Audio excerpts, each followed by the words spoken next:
Hello friends, வாழ்க வளமுடன். இன்றைக்கி நம்ம கிச்சனில் பார்க்க போகிறது ஒரு ஹெல்த்தியான ரெசிபி. கைக்குத்தல் அரிசியில் செஞ்ச மாவை வச்சு soft idli, crispy dosa and soft kuzhi paniyaram எப்படி செய்கிறதுன்னு பார்க்க போகிறோம். வாங்க ரெசிபி எப்படி செய்கிறதுன்னு பார்க்கலாம். இதில் 3 கப்பு கைக்குத்தல் அரிசி எடுத்திருக்கேன். 1 கப்பு உளுந்து, 1 டீஸ்பூன் வெந்தயம். இது எல்லாத்தையும் நல்லா 3 முறை வாஷ் பண்ணிவிட்டு 5 to 6 hours ஊற போடணும். ஊற போட்டுட்டு நம்ம எப்பயும் இட்லி கரைக்கிற மாதிரி அரைச்சி புளிக்க வச்சு எடுத்து வச்சுக்கணும். அது மாதிரி புளிக்க வச்சு எடுத்து வச்சுருக்க மாவு தான் இது.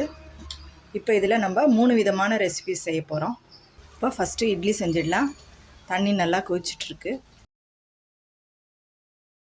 இப்போ தோசைக்கல் நல்லா சூடாக இருக்குது. நெக்ஸ்ட்டு நம்ம தோசை செஞ்சிடலாம்.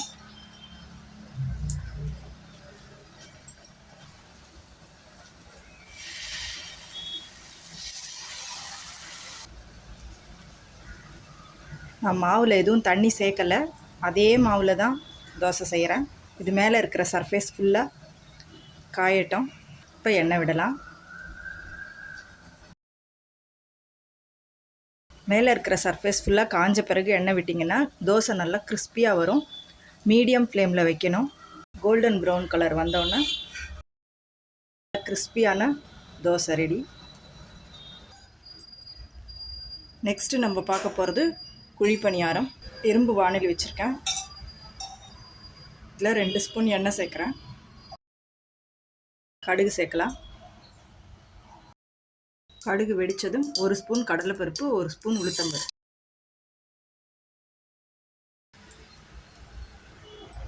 பருப்புக்கள் செவந்தோடனே கொஞ்சம் கேரட், கொஞ்சம் வெங்காயம், கொஞ்சம் பச்சை மிளகாய். இது ஒரு 2-3 நிமிஷங்கள் வதக்கிக்கலாம். இப்போ சுவிட்ச் ஆஃப் பண்ணிவிட்டு லாஸ்ட்டாக கொத்தமல்லி தூவி இறக்கிடலாம். இப்போ குழிப்பணியாரத்துக்கு மட்டும் மாவு வந்து ஒரு 1/2 டம்ளர் தண்ணி சேர்த்து கரைச்சிருக்கேன். கொஞ்சம் லிக்விடாக இருந்தால் தான் குழிப்பணியாரம் நல்லா சாஃப்டாக இருக்கும். இப்போ எண்ணெய் விடலாம்.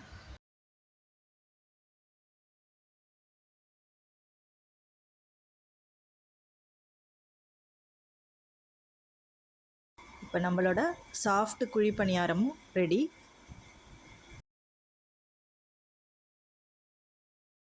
இந்த கைக்குத்தல் அரிசி உடம்புக்கு ரொம்ப நல்லது.